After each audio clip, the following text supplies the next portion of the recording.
মানে আমাদের দেশে আপনি 1975 সালের পরে যে ধরেন 1975 সালের পরে আমাদের দেশে শিক্ষা ব্যবস্থা নেই এবং শিক্ষাগত সার্টিফিকেট ছিল 35%, আর এখন শিক্ষাগত সার্টিফিকেট আসছে 85%। কারণ ওই যে 3 সালের থেকে যে ভুয়া সার্টিফিকেট গুলো বের হয়েছে, যারা নকল করে পাশ করেছে, আর এখনো পর্যন্ত বিসিএস ক্যাডারের যেহেতু নকল পাস আছে, ভারতের সাথে আমাদের যুদ্ধ হবে, তাহলে এটা অস্বাভাবিক কিছু না। আর অস্বাভাবিকের ভিতরে এরকম একটা জিনিস, আমরা মুসলমান দাবি করতেছি কিন্তু কোনো কোরআনে কোথাও নেই যে মানুষ হয়ে মানুষকে হত্যা করো। আমি তাদেরকে হিন্দু বলে কোনো আখ্যায়িত করব না, আমি কাউকে মুসলমান বলে আখ্যায়িত করব না। আগে আখ্যায়িত করতে হবে আমি একজন মানুষ, আমাকে আল্লাহ তাআলাই সৃষ্টি করেছে, আমি আদম সন্তান।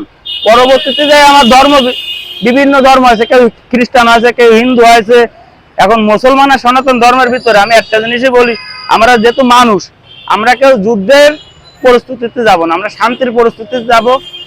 ইন্ডিয়া হিন্দু সাম্প্রদায়িক লোক, সেখানে আমাদের দেশে যত মুসলমান আছে তার থেকে ওই দেশে বেশি মুসলমান আছে, কিন্তু আমরা একটা জিনিস বলবো, একটা মহিলাকে নিয়ে যুদ্ধ করা স্বাভাবিক সাজে না।